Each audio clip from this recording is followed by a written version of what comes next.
Let's go. Hey, it's Penny Terry here, and on this episode of Hotspots, we're going on a road trip. I'll never forget a friend of mine telling me that as a kid growing up in Georgetown, she was really jealous of her friends with parents who worked at Rio because they got to go to the picnics.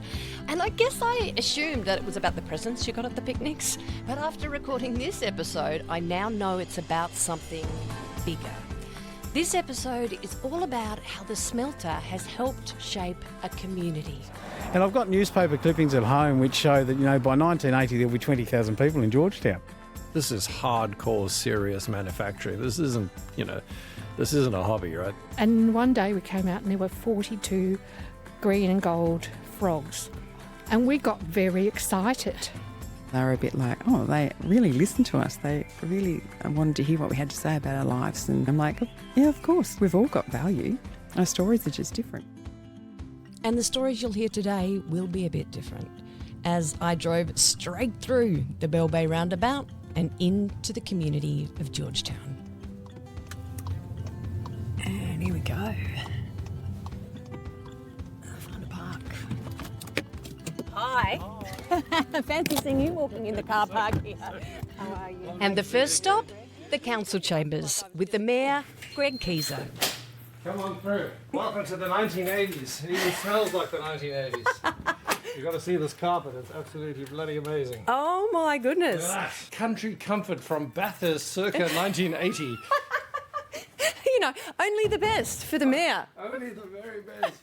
And after that quick tour of the Mayor's office, we soon got on to his first tour of Bell Bay Aluminium. Well, when you go in there, you very immediately are connected with the reality that this is hardcore, serious manufacturing. This isn't a hobby, right? These are serious facilities. When you look at the sort of the carbon anodes coming overhead on the conveyor belts, and you go into the pot lines and you feel the heat of the aluminium and the very imminent safety concern. That's something that really strikes you is, you come in the front gate and it's, glasses, hard hats, closed shoes, high vis, and for a damn good reason. You go into into the smelter and you sort of see the things that they're doing on a day-to-day basis, and it becomes abundantly clear straight away why that's the case. It's damn impressive.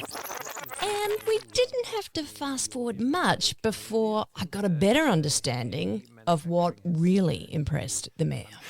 So for me walking around, I had no real idea of the long legacy of engagement that smelter has had with this community. And I know that there are numerous projects and initiatives that have been worked on over the years.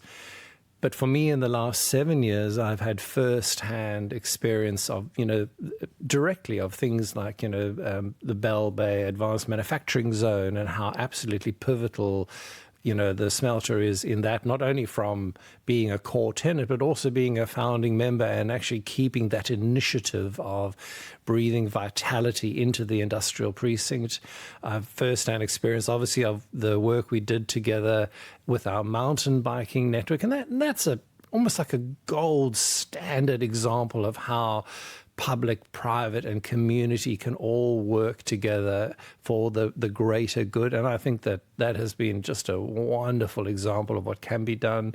I look at things that we're going to be doing in the future. So we're working actively on the shared trail experience. It's a trail we have envisaged that leads from Georgetown all the way up to the lighthouse, that narrates the story of our history. And these are all things that I'm delighted to say Bell Bay Aluminium and Rio Tinto have been core partners with us on, both in terms of vision, but also in terms of the brass tacks of funding and collaboratively trying to make these things a reality. But the key things that strike you when you trying to forge these partnerships is the willingness.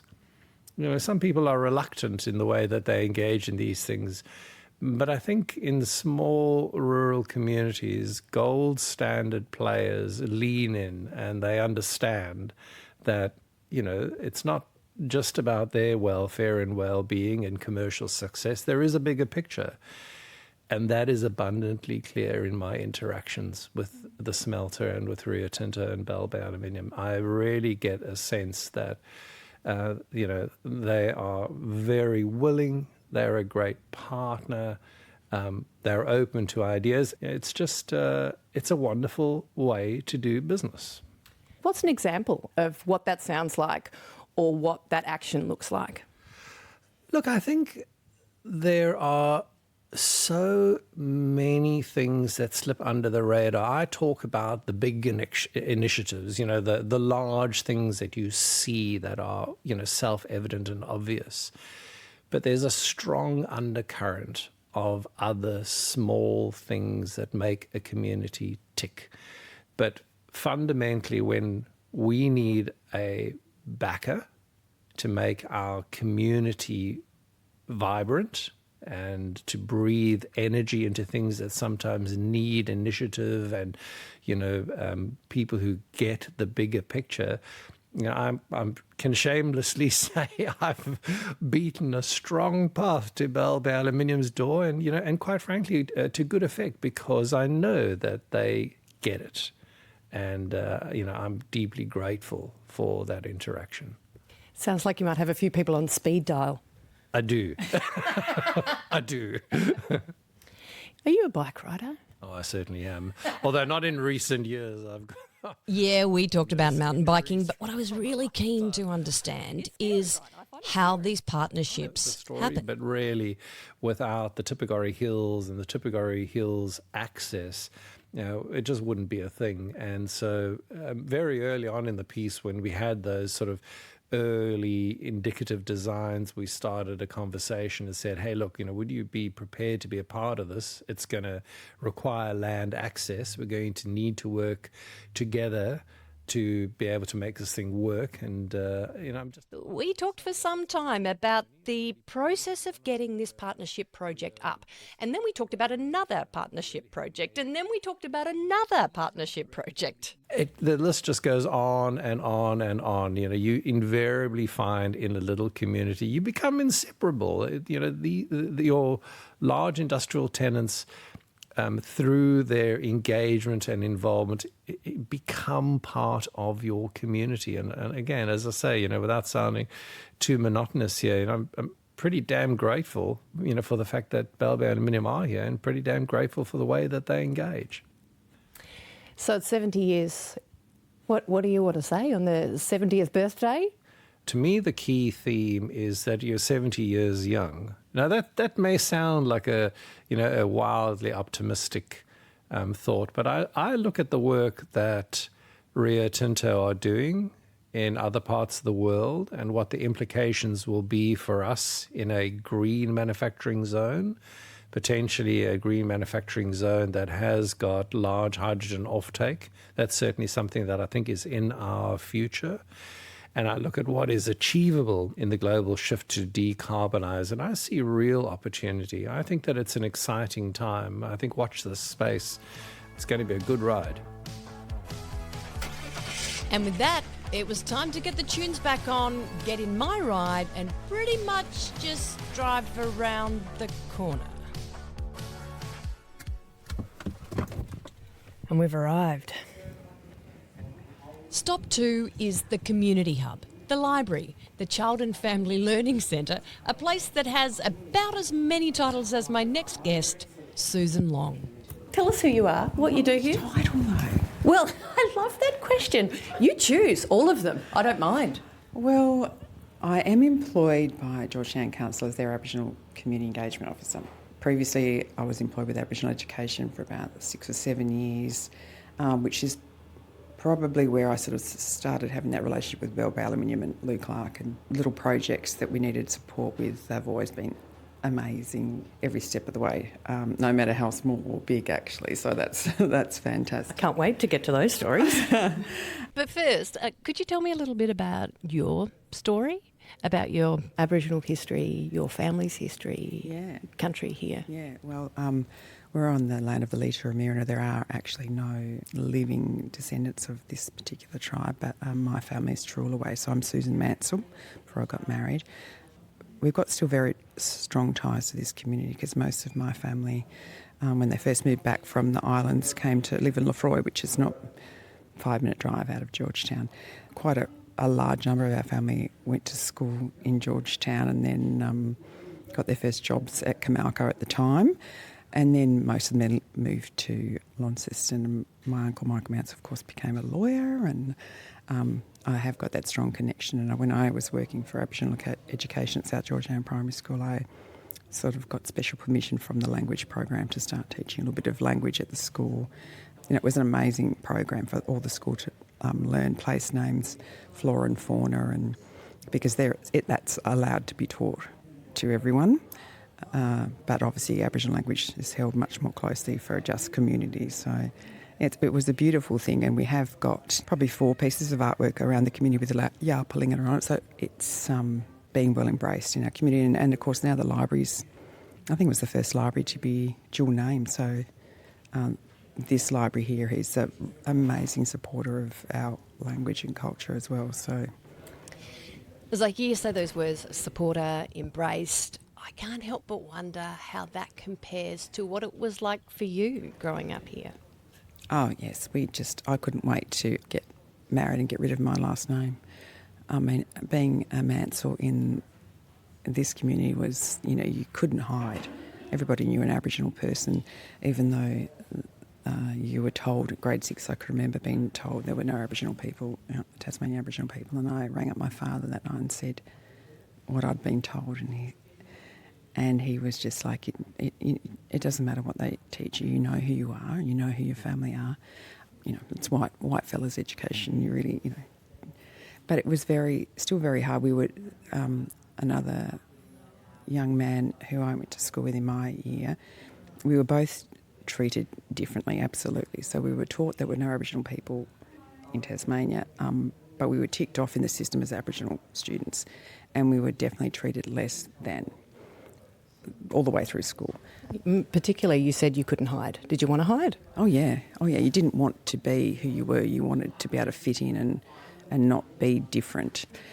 It's not an easy space to live in or work in even now. So the difference is massive, and I suppose that's why you keep on at it, because to not have our Aboriginal youth feel that way now, that's the way it should be.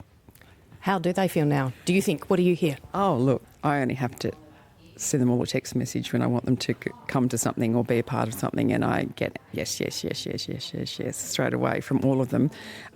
They're, all of that support from industry and council and community has really helped us all stay really connected, because, you can't really do that without supporting partnerships in the community, because it's a lot for one person to do by themselves. I've just come from the council and speaking with the mayor. Tell me about how that support from industry, Bell Bay Aluminium, we're celebrating 70 years as part of this podcast. What's that support look like? They've been really amazing when I've sort of said how important it is for Aboriginal community to feel included, or they've all needed their own sort of cultural it's a cultural awareness program that TAC tweaked a little bit for Aboriginal community that don't know a lot about themselves or their own history. So Council and Bell Bay Aluminium have paid for that training for community. There's always been one they've had for staff or management. That's been really empowering for them to have that education. So, when we're asked for Aboriginal community to come and contribute to something or come along to something, they are much more willing, because they feel more valued, because they know that, Council or Bell Bay Aluminium have supported their own journey, which means they're contributing in so many other ways in the community now because of that empowerment they've felt from quite a young age. And that support's, not being disconnected. It's being continued by everybody. So, it's not like a little bit of funding that happens and then it just disappears, and then, you've lost your connections and your relationships in the community. It's been continuous. So that's what's been really important. That support is just keep on continuing every year. And I just think we can't do anything alone as a community. Like, no matter what issues a community has, or even if a community wants to celebrate something, you need partnerships. Like, you can't do it alone. It does take a village to raise a child. And when you've got lots of children in your village, you need lots of partnerships. And the children are always the future of our community. And the more people that support our youth in all their learning, and for them to understand that, the older community value them, the council value them, industry value them, they're more likely to volunteer, all of their life. They're more likely to apply for jobs in the industries that they know, and they've had long-term relationships ever since they were young.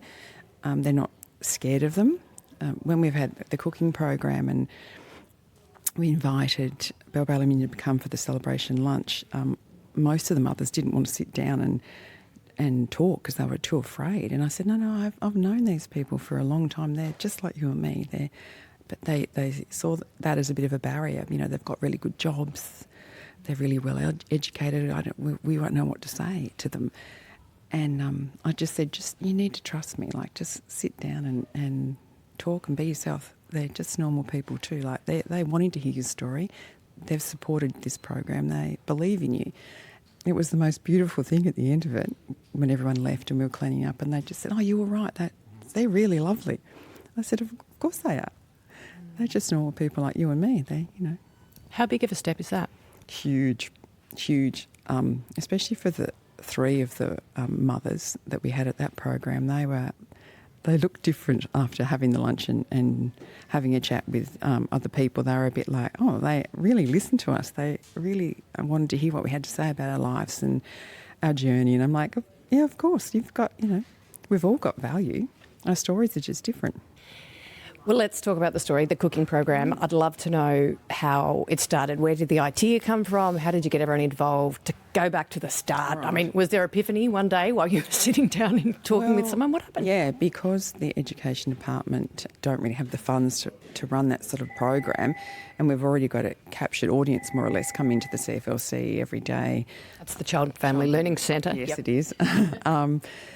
Just having fruit on the bench, which we do get $50 worth of fruit from Woolworths every week, but that's not enough. You're noticing that people are sort of maybe hanging around and at lunchtime, and there's a bit of food insecurity, and we just knew that there was a massive need for education, connection, and more food to be available to our community. So that's when I sort of had a little chat to Bell Bay Aluminium and said, hey, what do you think about running a little pilot program? And I think the most we got out of it was that connections, that relationships that those mothers made with each other, and the confidence they feel now about coming in and contributing more and being part of like other groups, other programs. If you had to list the benefits. Yeah. Well, we obviously expect them to have at least one healthy meal a week, to be able to teach them something about food preparation or budgeting, hygiene in the kitchen, trying different food from different cultures. Sometimes I've thrown in a few Indigenous ingredients, which I do quite regularly anyway. Which they've like what? Oh, like if we're doing something with chocolate or coffee, throw some wattle seed in there, or some lemon myrtle into like a lemon cake, or a dish that's has that sort of flavour. But the friendships were the surprise, and the way they interact in the CFLC now. It's just so good to have, when you have industry or businesses, councils that are really involved in their community and want to do anything they can to support something that seems so small to most people when you describe a cooking program. It's when you dig down deeper, the knock-on effects of a program like that is massive, and you can't really advertise that, and you can't sometimes even describe it, because it's the connections we make and the services we might refer people onto, but without support we really can't achieve it alone. It can be opportunities that are missed, and that if you can make a connection with somebody somehow with the support of someone like Bell Bay Aluminium, you really can change a life. You really can. Doesn't get much bigger than that. That's Susan Long, wearer of many hats in the Georgetown community. And the Changing Lives, Saving Lives theme continued when I arrived at Stop 3. Getting directions to Georgetown Fire Station. I probably don't need directions, Starting route to Georgetown Fire Station.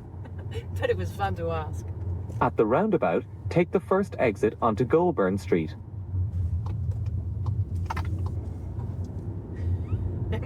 Be here. There's no editing in that. That's literally how The long it took me. destination is on your right, Georgetown Fire Station. Arrived. Hi. I'm looking for Andrew Taylor. How are you? Penny. Penny, nice to meet you. You too. How long have you been hanging out here for? Oh, We started, by the way. I'm just going to get straight into it. oh you are not. 41 years this year. Right. 25 as brigade chief, and was it 15 years as unit manager for SES as well. So, volunteer, fire brigade? Yeah, all volunteer fire brigade, volunteer SES. We've got 34 members for TFS and 14 SES, and we do road crash rescue all the way up to pretty much Hillwood, just past. Yeah. Seen some pretty tough stuff? Oh, hell yeah. Yeah, and I did 25 years ambulance volunteering before that. But I thought I was probably doing enough, so I decided to pull the pin on that. Yeah, look, the guys and girls have seen lots of stuff. We can't go a kilometre without having been to fatalities and all sorts of stuff. Yeah, some pretty nasty stuff. What does that mean when you're from a community and you're seeing that stuff in a community? I don't know, there's just a resilience you build up, but you often know the people as well, so that's tougher, and particularly when it's young people, it gets very tough, and you don't get away from it because if you don't know that person, you know someone that knows that person, so it is tough for the vols, but you know we've got great systems in place now compared to years ago, lots of support and health and wellbeing stuff, so yeah, it is tough for the vols, it is. We're here to talk about Bell Bay Aluminium and Rio and the impact on the community, but, you know, maybe this is part of it, that idea that when you are working in a community, you're living in a community, you're volunteering in a community, everything's sort of intertwined. Yeah, totally. And look, the industries in Bell Bay have been huge support, directly and indirectly, to the emergency services and the volunteers. Because we are all volunteers, so there's one paramedic, the rest are all volunteers. There's all volunteer fire and SES. So industry, indirect and direct, by allowing them to come to incidents, by allowing them to come to jobs. And if we've got a significant job, they release their people. And that's just invaluable because otherwise you've got a core group of people, some like old people like me that are semi or retired. You're still saying semi-retired, you don't know what to say. I think I'm busier now than I ever was, quite frankly, and if you talk to my wife, she'd say that. But yeah, look, I think that's what makes small towns work, is the community, and where there are larger employers, I think it's taken for granted what they invest in their people. So, you know, I've got probably 6 or 7 from Rio that are here. And, you know, last night we did training. We rolled out at 7 o'clock last night, freezing cold night. We used one of their old facilities to do BA training. We were testing ourselves on BA comms. And so we were able to do that at a facility like that. And, you know, one of the guys that was running the training for me, my second officer, Ricky Hill, just got permissions and all the rest of it through Richard and the team at Rio to be able to run that training. So, you know, it's hard to explain the investment that they put into the likes of us as much as we work with them. Let's walk out here the front, because I'm wondering, and this might be a stupid non-local question, can we actually see, maybe not the smelter from here, look at me, I'm walking right out on the street. What do you remember as a kid, maybe? Look, this place has changed remarkably. I'm all of 62 years of age now, virtually growing up all my life here. We were built back in the 40s and 50s as a fishing village, and then when the Rio turned up, I mean, my uncle and aunt, my uncle worked out there, came out as one of the originals, and I've got newspaper clippings at home which show that, you know, by 1980 there'll be 20,000 people in Georgetown. You know, it's quite funny to reflect on some of the stories that were coming out as Camalco, Kaiser Aluminium, as it was then, being built, what it was going to look like. Yeah, it was incredible. What do you remember about those early days and the hype, the talk, what you learn from having family members involved in, I guess, a new entity? as we just walk through the fire station here? Well, you know, what they used to do also was when I was at school, we actually had... a bit warmer in here. That's better, yeah. We had, they had cards and they had all the raw material products, so you could do school projects. Okay. So What do you mean cards? Like an A3 type card with little bits of bauxite, little bits of alumina, and it had their process flow on a card. Which was absolutely brilliant because, you know, we didn't know. There's a mystique with industry generally because you don't get into it, you don't get to see it. You can only go off what people tell you. And, you know, my dad worked there, my uncles worked there. So you got these little cards, and it was, you know, it was huge back in those, like a show bag. And you could see what this aluminium looked like and what this stuff was. And we do school projects at school. It was part of the way of doing business back in those days. Yeah, no, it was quite incredible. And the things that we got when our parents were there, you know, like the SIBO picnics. It was part of being, you know, a little one. You go down the street with your parents, you went to the Memorial Hall, you picked up your present, then there'd be a beach party, and there were hundreds of us there. What do you mean presents? Was it around Christmas? Yeah, around Christmas presents for all the children. Of the employees? Of the employees. Direct employees got, you know, and there were hundreds of presents around the Memorial Hall, like different age groups, and you went in with your ticket and you got your present, away you went. It was quite incredible, just incredible. Yes, we found ourselves deep in an accidental history conversation which quickly moved from how the community felt about those employee picnics to how the community felt about employee opportunity. Look, I think if we reflect on, you know, the 80s, and I probably wasn't as well versed or researched in what industry and what the global economy was looking like back in those days, I think growth was phenomenal back in those 60s, 70s. We were coming through from the Second World War. We had a massive labour shortage. You know, lots of people came from Britain, particularly Scotland, which is where my family came from. And as a result of that, there was this anticipation within the country that we were just going to grow and grow and grow. Tasmania, funny thing, three things what brought industry to Tasmania were stable government, deep sea water port, there's lots deeper, but they've all been dredged, and power. So, you know, Eric Rees and the launch of power into this state then gave such intense industries like Rio and BHP back in the day the opportunity to come here because they were getting power at prices that no one else in the world could get. But we also weren't a world market as much as we are today. So in those original predictions, it was the local economy we were supplying. So the steel industry, the aluminium industry in Australia. But of course that's changed, as we know. And so the realisation from the 70s and 80s to now, you know, as 80s came in, had a fair old bit of a depression type, mini depression. So, you know, retrenchments were in, you know, that's just how it sort of started, and then it's sort of just stabilised since then. So the growth... We could have gone on for hours, and actually we kind of did. But I do just want to fast forward to some more recent history and a different hat Andrew Taylor wears as the chair of the Future Impact Group and how that all started. We had no idea what we were going to do. We just not long built the community hub, and the brand new manager for that place was a lady that was very visionary and way in front of her time if we reflect on it. And she, along with Anne, Cameron and Lou and I, probably got together as a group of four and thought, well, here's this thing called collective impact. The government's sort of doing a bit of funding on this. And there are a couple of examples, one on the mainland in Victoria and one in Burnie. Why can't we duplicate that? And the system was to sort of make and streamline processes for some of our lower socioeconomic people, but also for those that were at risk. So that took us, look, I don't know how many meetings we had, and we thought through and procrastinated for some time, and it realised into in some workshops and then involving other people, and it's just gone on and on from there. And it's been an invaluable experience. And from day one, you know, the smelter invested, both personally with people, but also with dollars when we didn't have a backbone. You know, the backbone is the overarching organisation that might fund or look after such an organisation. Council wanted to be involved, you know, the CFLC, the hub wanted to be involved, other industry wanted to be involved, but we didn't know what we were getting involved in. But this is where Lou so often puts a foot in where no one else will have a dip and convinces her team to say, right, there's something in this, let's work with this. we had a workshop. We had over 100 people in the hall.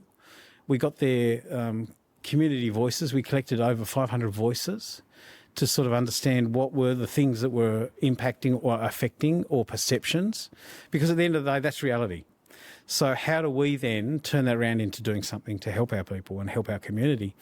And that realised into a whole suite of things that have happened. You know, the launch pad, which is an amazing facility now. And Andrew started telling me all about these programs, from the Launchpad to the Youth Impact Council, Seagulls for Chips, and so many other initiatives that were focused on things like community pride, community health and employment. And the impact?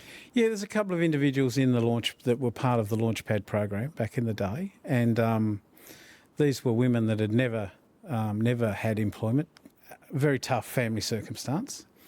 Really didn't see value, and, you know, was struggling day to day, really was getting through day to day.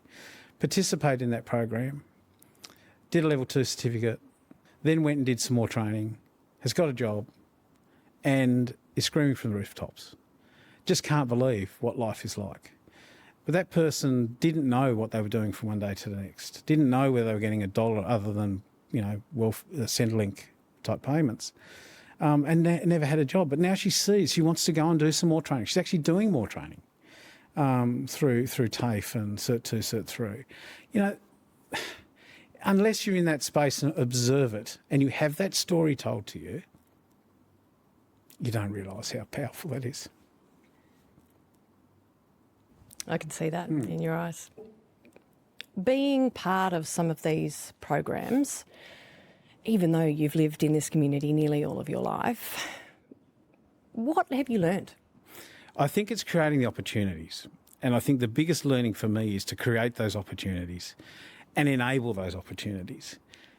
I might have a perception about what that community needs or those individuals need, but it's empowering. It's giving them some data, it's giving them some information, and it's then giving them the opportunity to grow. And I think if we do reflect and we really listen to the subtlety of the message that's coming through, then we'll have a much better community that's an empowered community and one that we communicate with, not at. And that's so powerful. Thank you. Really enjoyed the chat today. Thanks, Penny. Cheers. And with that, it was time for me to get back in the car and go a bit further afield and see some of the other impacts that Bell Bay Aluminium, Rio, has had on this town. Arrived. Thank you, Siri. So helpful. Oh my goodness me. Oh my gosh. Wow. So I've arrived at the Low Head Community Garden. Let's go find Joe. I didn't find Joe Hart straight away, but I did find someone else. I'm a support worker, and so I bring out my clients out here. Yeah. And just so I pay the $20 a year, I think it is, or 20, whatever it is, to become a member. I don't have a garden plot, but I love bringing my clients out here because they can walk around and pick some flowers if they want, and just walk around the gardens. It's absolutely beautiful. So when I say clients, with disabilities and inabilities, depending on there's mental issues or there's disability issues and illnesses, that they just come out and it's so peaceful. Yeah. It's so, and then I just came out. As I kept chatting with Narelle, the community support worker, I could instantly understand how this community garden was having an impact, and I hadn't even started the tour yet. Hi. So good. I'm blown away. So this is Jo Hart. She is my garden tour guide, but has also been part of the Future Impact Group and is the driving force behind many community initiatives like the Low Head Community Garden. Jo, how long has this been here for? We started in 2022 and realised that there was this vacant area here. We ran a series of kitchen tables meetings, and what people said that they wanted was an area that they could come to any time, that was a community space, that it was a meeting space, it was a happy space.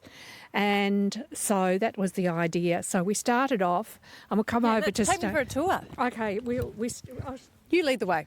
Start over here. We've been fortunate with some fantastic partners here, and we have the most phenomenal head gardener, Kathy, who lives over there. Oh, fantastic. She's extremely talented, but she's also got the ability to bring people. Normally, we have once a month working bees, and we normally have 30 people turn up. Wow, that's a sign of successful community buy-in and engagement, right? Yes. So this is what we called stage one. We wanted these raised beds so that older people could sit on them to garden. And so we started off with a partnership with the East Tamar Men's Shed, and a lovely man, John and Kathy, made these designs, and then John went and got all his team up at Dilston and built them.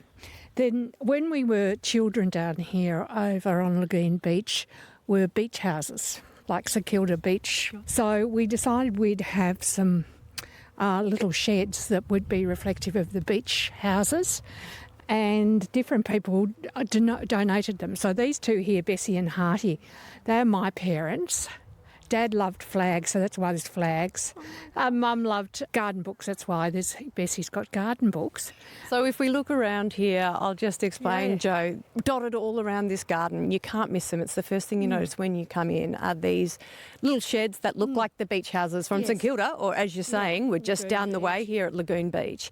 And each of them has a name on them, and then they have a sign because of what that person was into. Is it also what's in there? Yeah, it is, absolutely. So Peter Cundall. And this was just before Peter, we opened just before Peter died. And we actually asked Peter to come over and open it because he lives just on the other side of the river, or he did. And unfortunately he said he wrote us this beautiful letter in copper plate handwriting and said, no, unfortunately he couldn't. But he sent us the Peter Cundall pumpkins and his notes on what to grow in the Tamar Valley. Wow, that is a special gift. So that was such a special gift, and we're still growing the Peter Cundall pumpkins. But we've got a number of traditions that we've started here that are really great. So all along here, now you can't see them at the moment because unfortunately the crops failed this year. Okay. No one can see that, Josh. We grow red poppies and then take them around Georgetown on the 11th of the 11th. As we wandered around the garden, Joe explained how that place and these projects bring together people from right across the community, young people, old people, visitors, and even some unexpected guests. Kathy put in one pond, and that was in a wet spring, and one day we came out and there were 42 green and gold frogs sitting around the rim of the pond, and we got very excited. And what happens when you get excited, Joe? Like, obviously this whole thing, but what else? Well, people came out of the woodwork with their old ponds or their new ponds. They'd been to Bunnings and bought a new pond and donated it. If we have rain, it's full of frogs. And then we have kids and grandparents who bring their kids to come and see the frogs. Because there's not a lot of places where you can go to reliably see a frog. It's true. Never thought about it before, but it's true. And the fact that they are endangered in the wild is fantastic. Wow. How much learning has there been for you, Joe? Just a huge amount of learning, but it's also learning about people.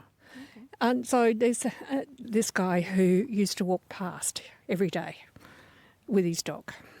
Gradually started coming closer, started talking to people over the fence into the garden. Now that man, he's in charge of rubbish. He's in charge of the sprinkler heads. He manages the keys and some of the locking up, and he's absolutely integral and invaluable.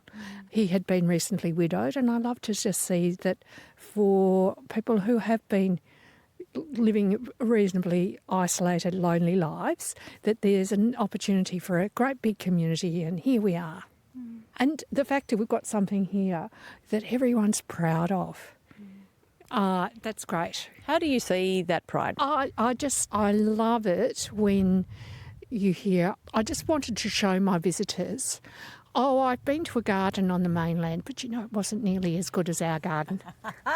They're showing off. I love it. I love it. But the fact that they've come and they are, they're really proud.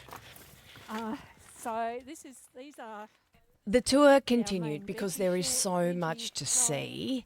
And then we ended up at another special spot. There's so much stuff to look at. Yeah. What's down here? Well, we wanted a seating area, so we get garden clubs and school groups, people from nursing homes. So we wanted somewhere that was okay for people to sit. We've also had a citizenship ceremony here. Oh, wow. Which was lovely.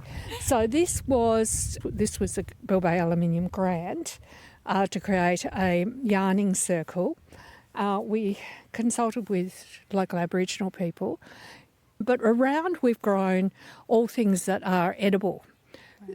So this side here is some Australian but mostly native edibles, and over this side are Tasmanian edibles.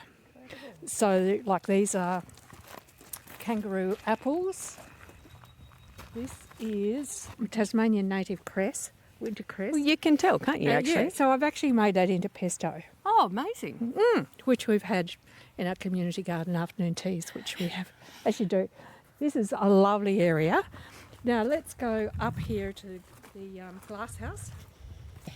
This episode in the podcast is about the connection that Bell Bay Aluminium, Rio, Comalco has with the community. When you look around this garden, what comes to mind for you about that connection?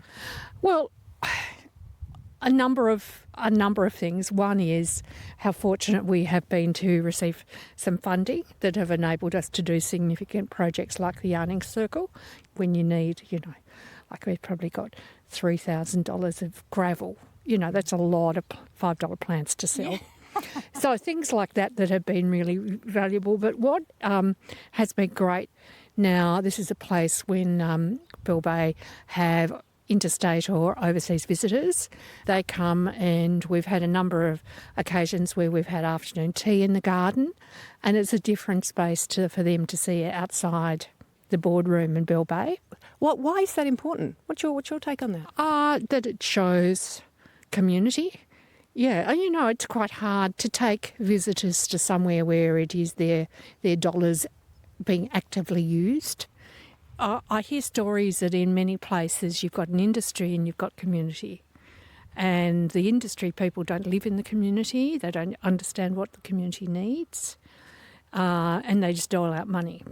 Here there is constant dialogue, and there is such connection in every family, and it is so the two are not separate.